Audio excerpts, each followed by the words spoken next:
군사님, 우리 집사님들 또 우리 이렇게 늘 해주시면 감사하겠습니다. 자, 바로 말씀 보겠습니다. 오늘은 이제 모두가 잘 아는 그 탕자 비유입니다. 제가 몇 번 설교를 했어요. 제가 이 본문으로 몇 번 설교를 했나 쭉 한번 찾아보니까 한 10번 정도 설교를 했던 것 같아요. 그런데 이번에 새롭게 받은 은혜가 있어서 여러분들과 같이 한번 나누어 보고자 합니다.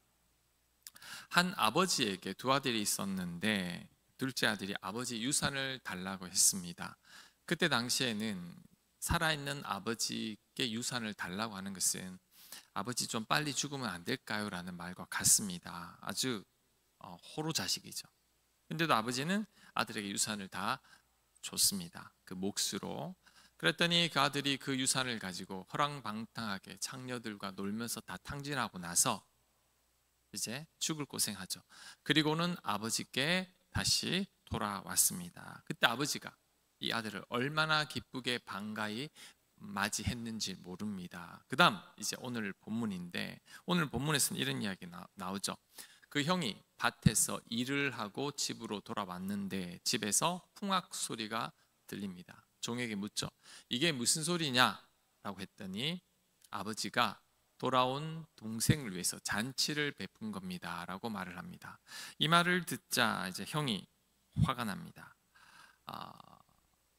자기가 아버지를 말씀에 순종하고 아버지를 위해 열심히 일을 했을 때에는 염소 한 마리 잡아준 적 없는데 동생이 방탕하게 아버지 재산을 다 탕진하고 돌아왔더니 잔치를 베풀어 준 거죠.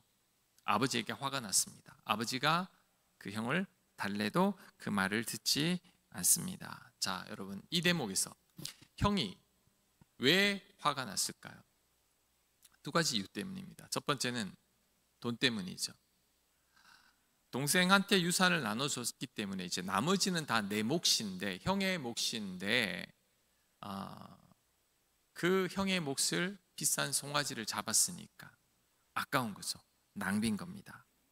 두 번째는 자신이 동생보다 못한 대우를 받았기 때문입니다. 자신은 아버지 말씀 잘 듣고 아버지를 위해 열심히 일을 했는데 자신에게 돌아온 것은 없었기 때문이죠. 자, 29절입니다. 제가 다시 한번 읽겠습니다. 아버지께 대답하여 이르되 내가 여러 해 아버지를 섬겨 명을 어김이 없거늘 내게는 염소 새끼라도 주어 나와 내 벗으로 즐기게 하신 일이 없더니. 자, 이 형의 말은 내가 아버지 말씀 잘 들었으니 아버지는 저한테도 잘해줘야 되는 것 아닙니까? 나한테도 적어도 송아지 정도는 잡아줘야 하는 것 아닙니까? 그런데 이게 뭡니까? 이러면 안 됩니다 라고 아버지께 따지는 거죠. 이런 형의 모습을 보니까 여러분, 욥이 생각납니다. 욥도 비슷한 이유로 하나님께 화를 냈습니다. 하나님, 내가 하나님 보시기에 선하게 살았고 의롭게 살았는데 그렇다면 하나님께서 나에게 복을 주셔야 하는 것 아닙니까? 그런데 나에게 이렇게 힘든 고난을 허락하는 게 말이 됩니까? 하나님, 나에게 왜 이러십니까? 욥의 고백이 형의 고백과 비슷하죠. 그런데 여러분, 이런 형의 모습이 바로 우리들의 모습입니다. 교회는 크게 두 부류의 사람들로 나뉘어져 있습니다. 오늘 성경에 나오는 동생과 형입니다. 자, 여러분은 내가 형에 속해 있는지 동생에 속해 있는지 한번 잘 따져보시기 바랍니다. 먼저 동생을 살펴보면 이분들은 하나님을 믿지만 여전히 내 마음대로 살고 싶어하는 교인들입니다. 이들은 하나님을 믿어도 하나님 말씀대로 살지 않습니다. 하나님을 떠나서 세상과 벗하기도 하죠. 지금도 세상을 동경하고 있습니다. 교회에서 예배를 드리지만 세상을 동경하고 세상에서 쾌락을 누리며 즐겁게 살고 싶어 합니다. 자, 그 다음 형과 같은 교인들이 교회에는 있습니다. 이들은 신앙생활을 잘합니다. 성경에 나온 형처럼 성실하고 성경 말씀대로 살려고 애를 씁니다. 주일 예배 절대 빠지지 않습니다. 기도생활 열심히 합니다. 교회 봉사도 앞장서서 합니다. 그런데 이렇게 하는 이유는 그래야지만 하나님께서 나를 사랑하시기 때문이고, 그래야만 하나님께서 나에게 복을 주시기 때문이죠. 자, 여기서 동생보다는 형이 더 나은 것 같지만 그렇지 않습니다. 방법은 달랐지 형이나 동생이나 똑같아요. 동생은 아버지께 반항하면서 자기 원대로 살고 싶어 했고, 형은 아버지 말 잘 들어서 자신의 목적을 이루려고 했습니다. 동생은 불순종으로 자기 욕심대로 살았고, 형은 내가 잘 순종해서 아버지께 보상을 받으려고 했던 거죠. 결국 두 형제는 똑같습니다. 아버지는 안중에도 없고 이들은 둘 다 자기만 생각하는 거죠. 자, 여러분의 이해를 돕기 위해서 제가 쉽게 한 번 더 설명해 보겠습니다. 우리 팀 켈러 목사님의 탕부 하나님이라는 책이 있는데, 그 책에서 이제 영화 아마데우스를 좋은 예로 설명을 했는데, 자, 여러분에게 말씀드릴게요. 그 아마데우스의 살리에리라는 사람이 나옵니다. 이 모차르트를 질투했던 사람인데, 그가 젊어서 하나님 앞에 이런 기도를 합니다. 하나님, 제가 위대한 작곡가가 되게 해주십시오. 음악으로 하나님께 영광 돌리고 저도 칭송받게 해주십시오. 제가 세상에서 유명해지고 제가 작곡한 곡이 제가 죽은 후에도 사랑받게 하시고 내 이름이 영원히 회자되게 해 주십시오. 그러면 그 대가로 저는 순결과 근면과 겸손과 제 삶을 하나님께 다 드리겠습니다. 그리고 제가 가난한 자들을 보살피며 살겠습니다. 예수님 이름으로 기도합니다. 이런 기도를 하나님께 드렸습니다. 그리고 살리에리는 정말 자신의 기도대로 살았습니다. 경건하게 살고 거룩하게 살고 성실하게 살고 교회에서도 열심히 봉사하고 빈민들을 구제하면서 교회에서는 정말 존경받는 성도로 살았습니다. 그래서인지 자신의 삶도 아주 형통했습니다. 유명한 음악가가 되었습니다. 그래서 살리에리는 내가 기도한 대로 하나님께서 복을 주셨구나라고 생각을 했습니다. 그런데 모차르트를 만나는 순간 살리에리가 서서히 무너지기 시작합니다. 자, 모차르트는 방탕하고 성실하지도 않고 신앙심도 없어요. 그리고 이 모차르트가 마약까지 했습니다. 약혼자가 있는데도 외도까지 했습니다. 자, 그런데도 하나님은 그런 모차르트를 가만히 놔두는 겁니다. 심지어 모차르트는 그런 방탕한 생활을 하면서도 얼마나 작곡을 잘하는지 모릅니다. 아주 유명한 사람이 되었죠. 그의 작품은 모든 이들의 인기를 독차지하게 됐죠. 자, 이때 살리에리가 탕자의 형처럼 하나님께 화를 내기 시작합니다. 나는 하나님을 열심히 섬기고 경건하고 거룩하게 살고 가난한 자들을 도왔습니다. 내게 돌아온 건 뭡니까? 아무것도 없습니다. 오히려 저 방탕한 모차르트는 유명했습니다. 그의 작품은 너무나 완벽합니다. 하나님, 어떻게 나한테 이럴 수 있습니까? 내가 하나님을 위해서 이렇게 열심히 섬기고 신앙인으로 살아갔는데 왜 저 모차르트가 나보다 더 뛰어납니까? 저는 이제부터 하나님을 믿지 않겠습니다. 하나님과 저는 이제부터 적입니다. 그 이후로 이 살리에리는 교회를 떠나버립니다. 하나님을 떠나버리고 평생을 이 모차르트를 질투하면서 모차르트가 불행해지도록 애쓰고 삽니다. 그러다가 초라한 죽음을 맞이하게 되는 거죠. 여러분, 이 살리에리의 모습이 이 맏아들 같지 않습니까? 너무나 닮아 있습니다. 그런데 이런 살리에리의 모습과 탕자 형의 모습이 바로 우리들의 모습입니다. 우리 가운데는 모차르트를 만나기 전에 살리에리처럼 신앙생활을 열심히 하고 착하게 살고 선을 베풀며 사는 사람들이 있습니다. 그런데 그렇게 살아가는 이유가 뭔지를 한번 점검해 봐야 합니다. 왜 그렇게 열심히 신앙생활하고 선을 베푸나요? 하나님을 사랑했습니까? 나를 위해서가 아닙니까? 착하게 살아야 하나님께서 기뻐하시고 그래야 하나님께서 복을 주실 것 같기 때문은 아닙니까? 그래야 내 자녀들이 행복하게 살고 내 노후가 평안할 것 같기 때문이 아닙니까? 자, 이런 이유로 내가 신앙생활을 잘하고 있다면, 이런 이유로 내가 봉사하고 헌신하고 있다면 나는 살리엘입니다. 그리고 마다들과 같은 거죠. 모든 교회에는 이런 그리스도인들이 아주 많습니다. 돌아온 탕자보다는 마다들과 같은 분들이 더 많습니다. 여러분, 교회 내에는 거의 두 부류의 사람들이 있어요. 이 두 부류의 사람이 누구냐? 탕자와 같은 사람들 아니면 마다들과 같은 사람들입니다. 하나님을 믿지만 여전히 내 마음대로 살고 있는 부류가 있고, 마태형처럼 나의 행복을 위해 하나님을 잘 믿는 교인들이 있다는 거죠. 어느 정도 될까요? 저는 한 80% 정도 된다고 생각합니다. 탕자와 마다들과 같은 교인들이.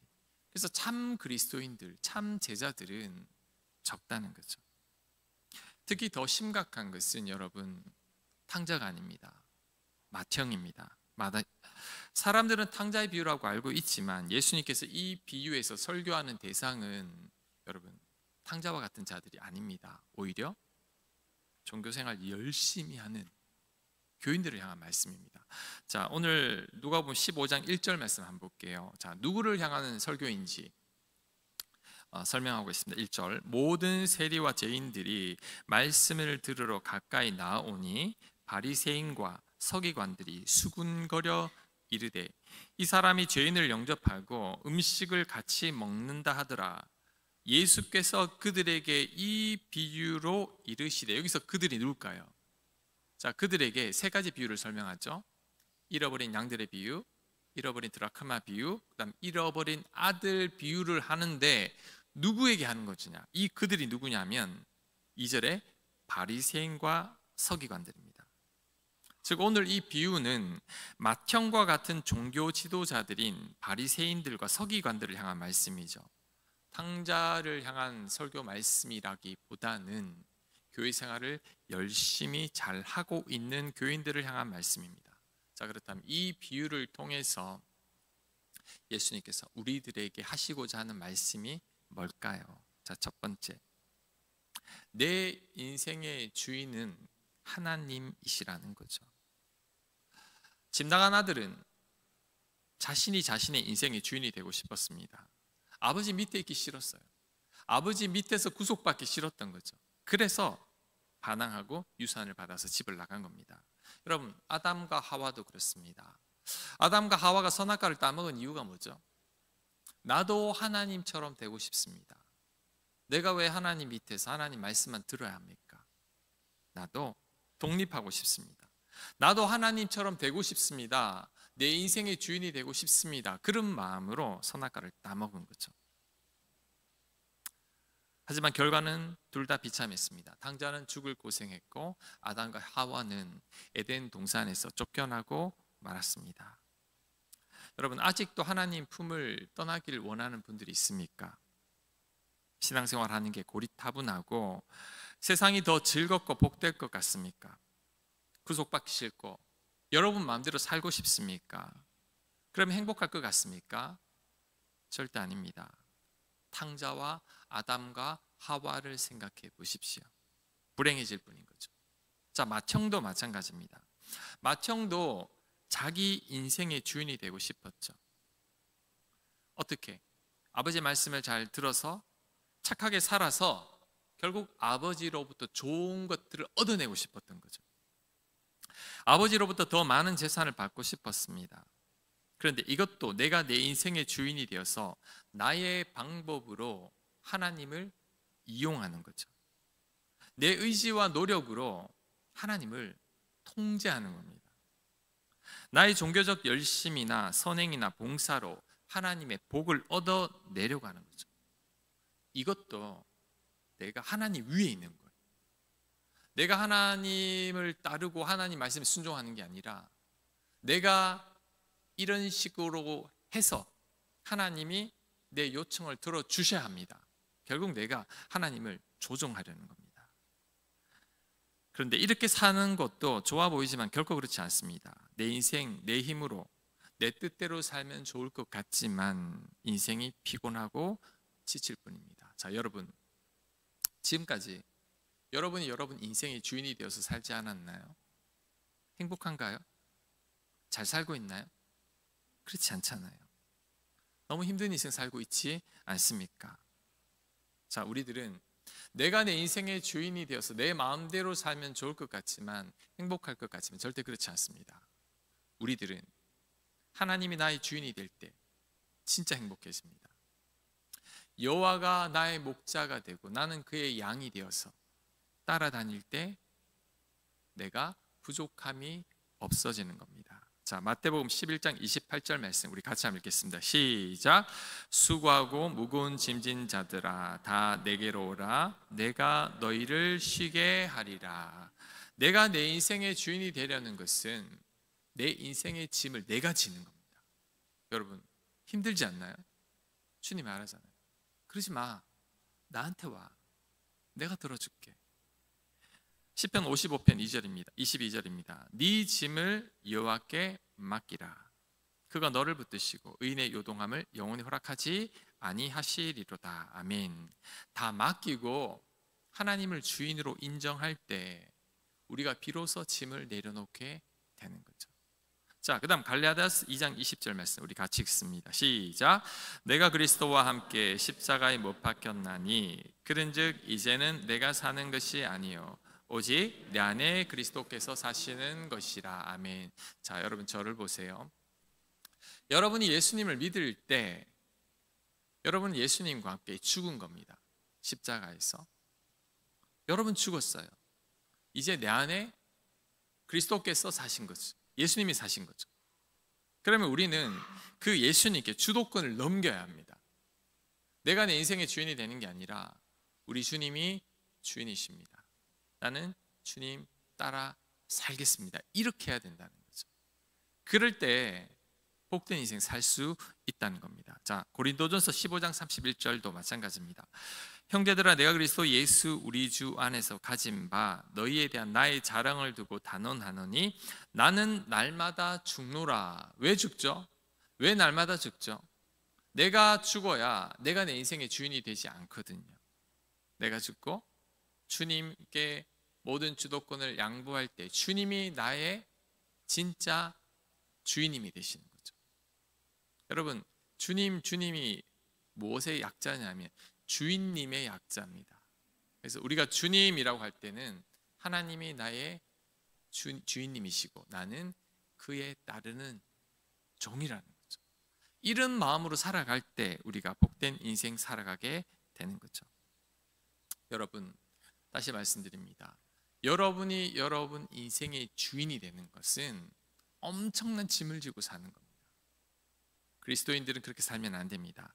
하나님이 나의 주인 되시고 나의 목자가 되실 때 내 인생이 부담이 부족함이 없어지는 겁니다. 그러니 여러분 더 이상 여러분 인생의 주인이 되려고 하지 마십시오.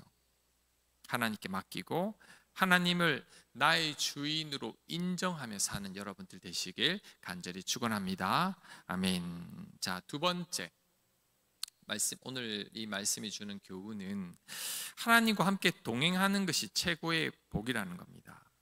자, 탕자는 집을 떠났다가 뒤늦게 깨닫게 되죠. 아버지 품에 있는 게 제일 좋구나. 그래서 집으로 돌아옵니다.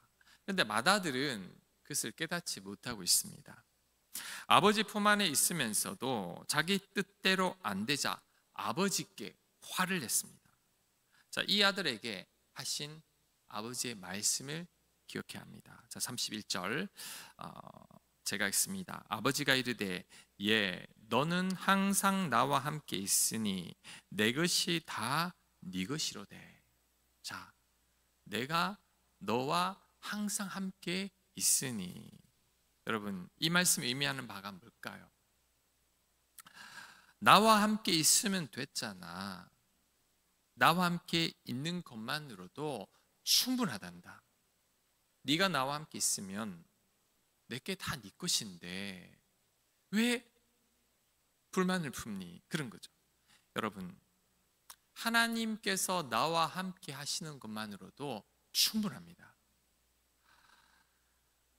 하나님 아버지와 함께 있으면 여러분 생각해 보세요. 진짜 전능하신 하나님이 여러분과 함께 있으면 부족할 게 뭐가 있겠어요? 하나님이 내 아버지니까 아버지 것은 다 내 겁니다. 자녀의 것이죠. 자, 그런데 안타까운 것은 우리들은 하나님과 함께 하는 것이 가장 큰 복이라는 것을 잘 모릅니다. 그래서 다른 곳에서 복을 찾으려고 하죠. 그래서 탕자처럼 집을 뛰쳐나갑니다. 형처럼 남들보다 더 앞서려고 하고 남들보다 더 인정받고 싶어 합니다. 그러다 보면 어떻게 되느냐? 남들과 자꾸 비교하게 돼요. 다른 곳에서 만족을 찾으려고 하다 보면 눈을 자꾸 다른 쪽으로 시선을 돌리게 되는데, 그러면 남들과 나를 비교하게 됩니다. 자, 마다들은 동생과 자신을 비교했죠. 그래서 내가 이렇게 불공평한 대우를 받는구나 라고 생각하면서 불만을 품었습니다. 그래서 아버지께 화를 내고 동생을 미워한 거죠. 우리들도 남들과 자꾸 비교할 때가 있습니다. 과거에는 나보다 못됐던 친구가 지금은 나보다 너무 잘 나가고 있습니다. 나보다 더 좋은 집에, 더 좋은 직장에, 배우자도 잘 만났고 자녀들은 너무 형통합니다. 그래서 우리들은 마다들 좀 화가 나요. 아니, 왜 저 사람이 나보다 더 뛰어나지? 또한 나는 신앙생활을 열심히 하고 정직하게 살고 봉사도 열심히 하는데 사는 건 여전히 힘이 듭니다. 그런데 A 집사는 주일도 잘 빠지고 정직하지도 않고 하는 짓도 얄밉고 뺀질하게 봉사도 하지 않으면서 사는 건 나보다 훨씬 더 잘 살아요. B 집사는 나쁜 짓은 혼자 다 하고 있는데도 너무 형통합니다. C 집사는 사교성이 좋고 말 잘해서 나보다 먼저 직분을 얻고 교회에서도 인정받는데 나는 이게 뭔가? 그러면 괜히 힘이 빠지고 화가 나죠. 사람들을 만나기 싫어집니다. 하나님께 화가 나서 교회도 나오기 싫어집니다. 자, 이런 분들이 바로 오늘 성경의 마다들이라는 거죠. 자, 이럴 때 어떻게 하면 좋을까요? 자, 아버지가 이 마다들에게 하신 말씀을 기억해야 합니다. 예, 너는 항상 나와 함께 있었잖아.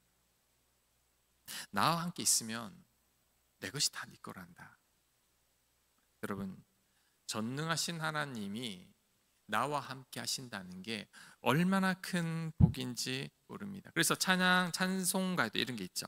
주님 나와 동행을 하면서 나를 친구 삼으셨네.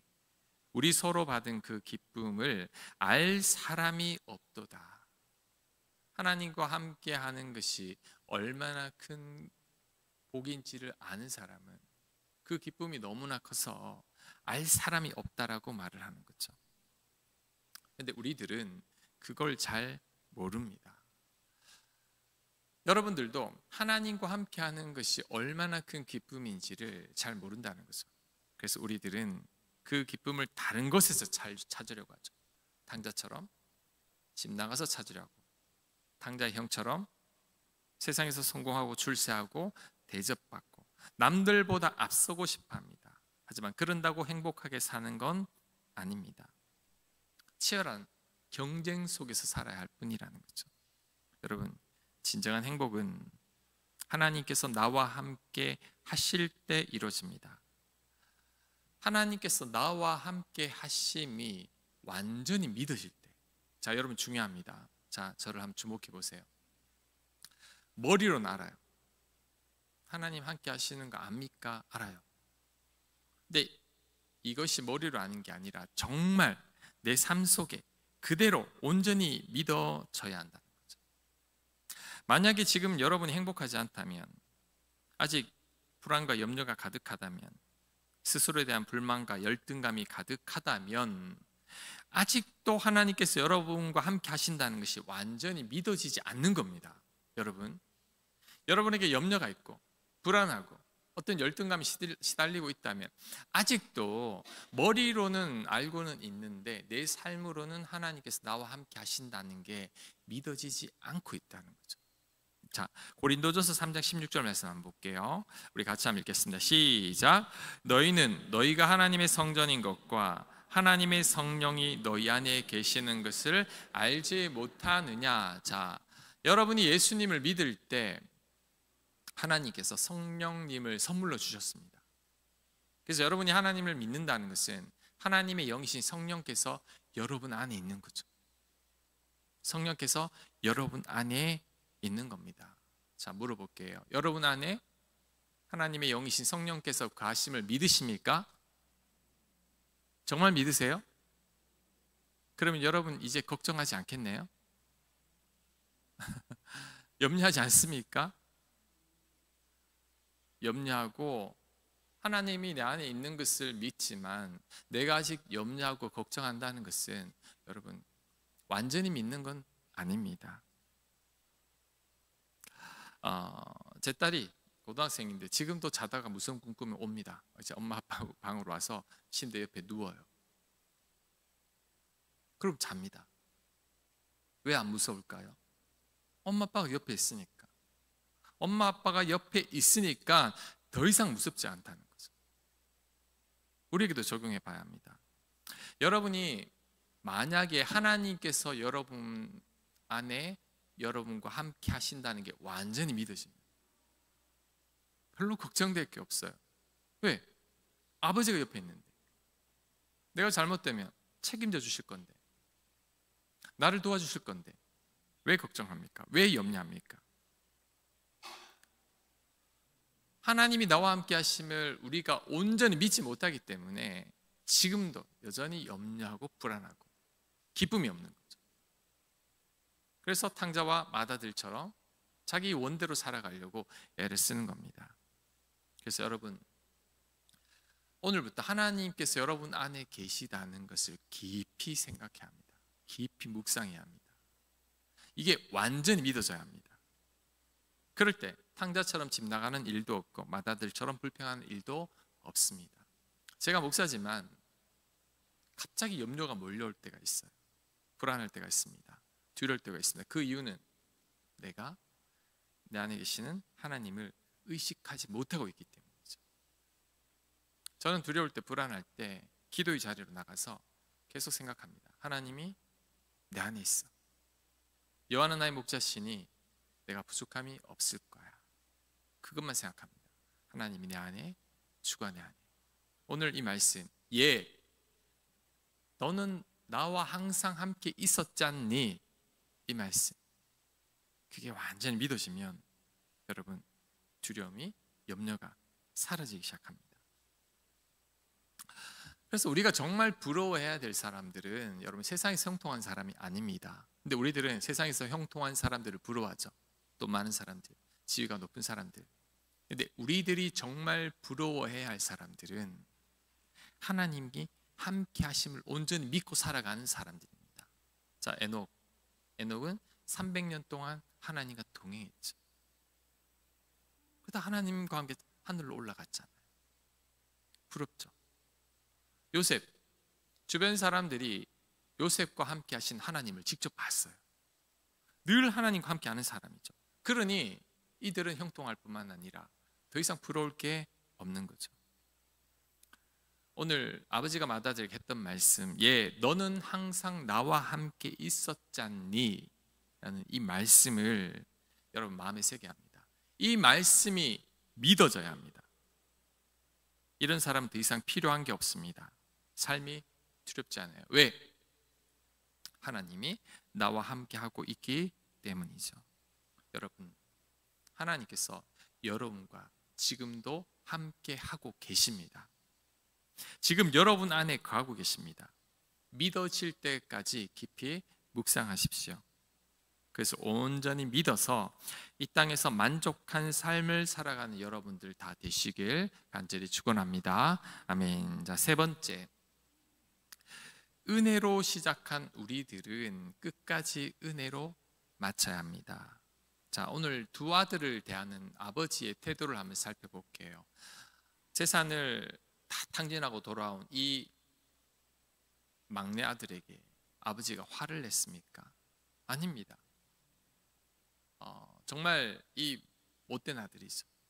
망득한 아들이지만 이 아들을 너무나 사랑합니다. 아버지는 그 아들을 기다리고 있었어요. 돌아오자마자 입 맞추고 좋은 옷을 입히고 극진한 대접을 합니다. 이게 은혜입니다. 자격 없는 아들, 이 못난 아들에게 아버지가 그냥 은혜를 베풀어 주신 거죠. 자, 이번엔 맏아들을 한번 생각해 보겠습니다. 맏아들은 지금 오늘 이 성경을 보면 이 동생보다 더 못한 아들입니다. 동생은 고생하다 돌아와서 철이 들었지만 이 형은 철이 안 들었어요. 몇 년 만에 돌아온 동생인데 보려고 하지도 않습니다. 아버지가 그렇게 기뻐하는데도 그 잔치상에 나가기를 거절합니다. 자기를 홀대했다고.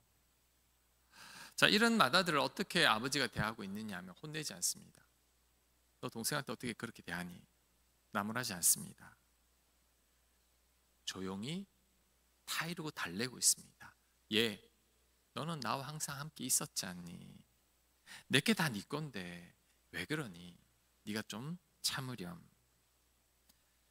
두 아들 다 참으로 못난 아들이죠. 그런데 아버지는 이렇게 못난 아들들을 사랑하고 있다는 거죠. 이 두 아들에게 동일한 은혜를 베풀고 있다는 겁니다. 자, 마찬가지로 우리 모두는 다 이 두 아들이에요. 우리 모두는 탕자처럼 지금도 우리 원하는 대로 살고 싶어 합니다.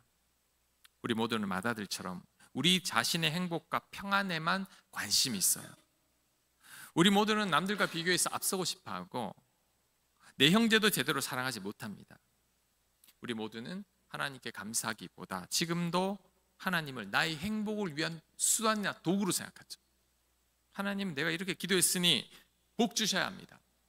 이것만 생각합니다. 그런데도 하나님은 여러분, 이런 우리들을 사랑하신다는 거죠. 예수님은 이렇게 부족하고 못난 우리들을 위해 십자가에 대신 달리셨습니다. 여러분, 벌은 저와 여러분이 받아야 돼요. 십자가는 저와 여러분이 져야 되는데 예수님은 우리 죄를 없애기에 우리 대신 십자가에 대신 죽기까지 하셨죠. 그 정도로 사랑하신다는 거죠. 이게 바로 은혜입니다. 우리가 이 은혜를 알기 때문에 감사하고 감격하며 살아가는 거죠. 그런데 안타까운 것은 세월이 흐르면 우리가 점점 더 맏아들로 바뀌어 간다는 겁니다. 교회 생활 열심히 하고 봉사 많이 하고 직분이 올라가면 나도 모르게 맏아들이 되어갑니다. 이 맏아들의 특징이 내 힘과 노력과 선행으로 하나님의 복을 받아 내려고 한다는 거죠. 옛날에는 그냥 은혜였는데 점점 더 믿음 생활을 하더니 내 의와 내 노력으로 하나님으로부터 얻어내려는 거죠. 이건 은혜가 아닙니다. 또한 맏아들의 특징이 뭐냐 하면 신앙생활을 잘 해왔기 때문에 스스로를 굉장히 의롭게 여기고 있습니다. 그래서 판단하기 좋아하고 비판하기 좋아합니다. 그래서 이 탕자 형처럼 동생을 비판하죠. 판단하죠. 심지어 아버지까지 판단합니다. 아버지 이러면 안 되죠. 아버지 불공평합니다. 하나님께 따지기 시작합니다. 그래서 이런 사람들은 내 곁에 있는 사람들을 잘 사랑하지 못해요. 왜? 나는 너무 의롭고 괜찮은 사람인데 저 사람은 그렇지 못하거든요. 그러니까 저 사람을 미워합니다. 용서하지 못하죠. 형이 동생을 미워하듯이 미워한다는 거죠. 여러분, 분명히 기억해야 합니다. 우리들은 여전히 자격 없는 자들입니다. 우리들은 아직도, 아니 영원히 하나님의 은혜가 필요한 자들입니다. 탕자나 맏아들이나 전부 다 은혜가 필요합니다. 안식월 기간에 제가 하나님께 간절히 기도한 게 있습니다. 하나님, 안식월 끝내고 나면 이제 어떤 목회를 해야 하나? 안식월을 보내고 돌아왔기에 제가 뭔가 새롭게 시작해야 한다는 부담이 저에게도 있죠. 한편으로는 막막하고 두려움이 있었는데 기도 가운데 오늘 말씀을 묵상할 때 하나님께서 저에게 주신 감동이 있어요. 이런 감동을 주셨습니다. 너 탕자잖아. 너 하나님의 품을 떠나 네 마음대로 살다가 내 은혜로 예수님 믿게 된 거잖아. 네, 맞아요. 저 탕자 맞거든요. 네가 목회를 잘해서 여기까지 온 것 같니? 제가 목회를 잘해서 여기까지 온 거 아니에요. 저 부족한 거 너무 많거든요. 네가 가진 돈이 있어서 뭐 교회를 건축했니? 그것도 아니거든요. 마지막에 하나님 은혜를 베풀지 않았다면 완성하지도 못했을 겁니다. 근데 왜 이제 와서 네 힘으로 살려고 하니? 그게 주신 감동이에요. 맏아들이 되어버린 거죠. 처음에 탕자와 같을 때는 하나님 은혜 생각하면서 하나님께 울며 매달렸던 전데, 처음 교회를 시작할 때만 하더라도 하나님 제 소원은 10가정입니다.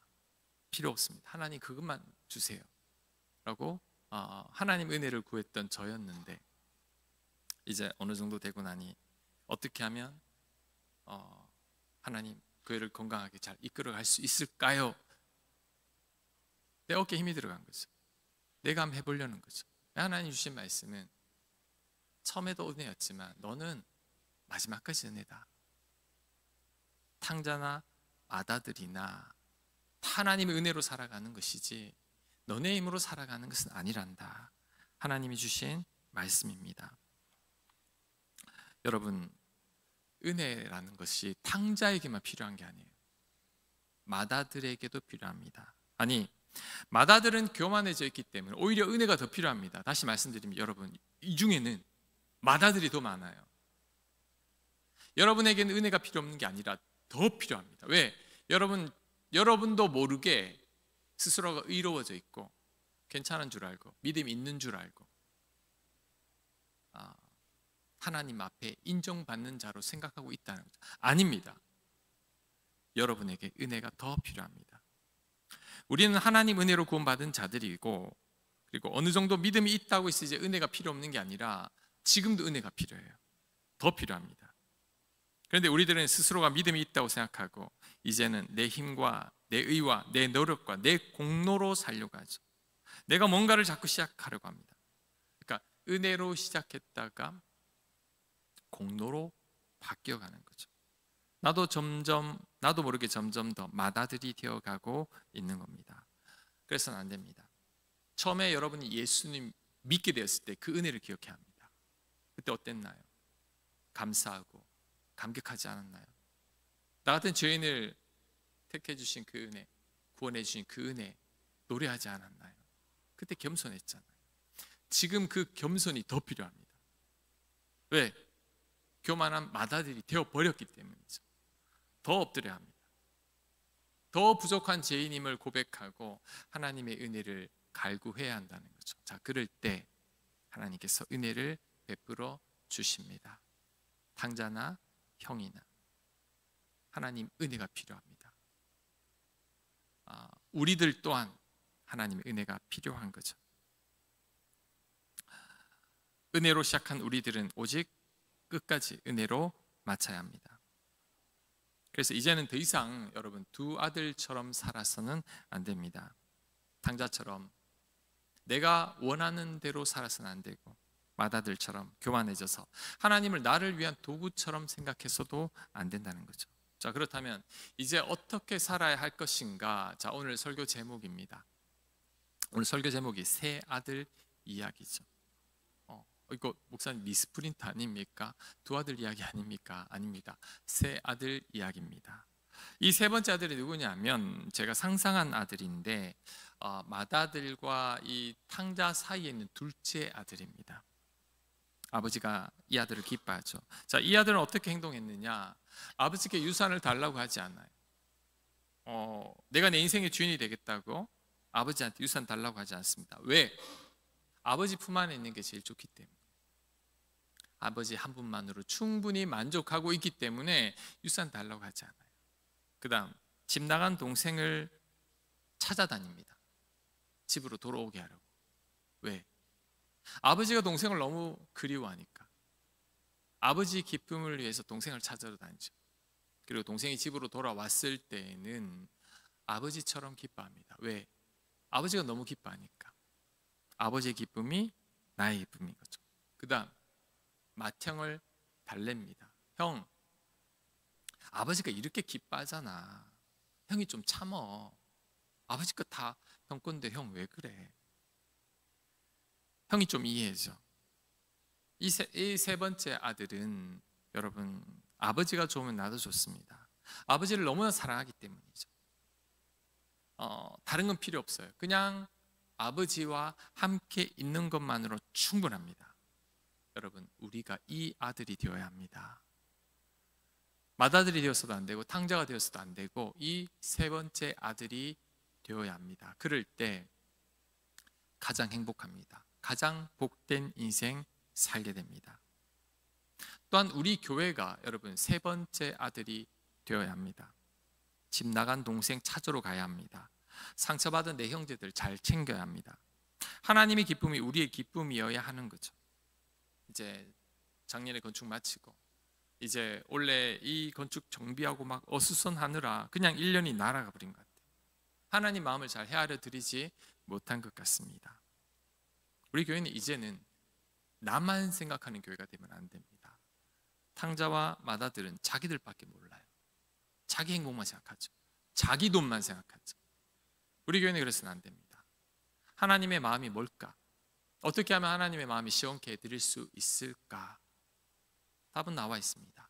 잃어버린 영혼들 생각하고 우리보다 못한 자들 구제하고 섬기고 가난한 자들 돕고 이런 교회가 되어야 합니다. 그래서 내년에는 정말 다 제껴두고 하나님께서 우리에게 허락하신 이 은혜를 나누어야 합니다. 세상을 섬기고 지역사회를 섬기고 우리 교회가 우리 모든 교인들이 다 같이 힘을 합해서 한 분도 빠짐없이 이 세 번째 아들의 심정으로 살아갑시다. 그게 제가 꿈꾸는 바고 또한 하나님께서 우리에게 원하는 바입니다.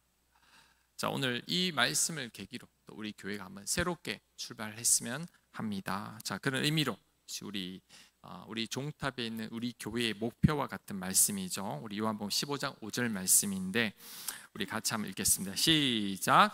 나는 포도나무요 너희는 가지라. 그가 내 안에 내가 그 안에 가면 사람이 열매를 많이 맺나니 나를 떠나서는 너희가 아무것도 할 수 없음이라. 여러분 나는 포도나무요 너희는 가지라. 이 말은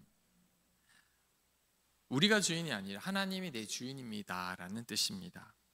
그가 내 안에 내가 그 안에 거하면 사람이 열매를 많이 맺나니 나를 떠나서 너희가 아무것도 할 수 없습니다. 이 말은 하나님과 함께 해야 된다는 거죠.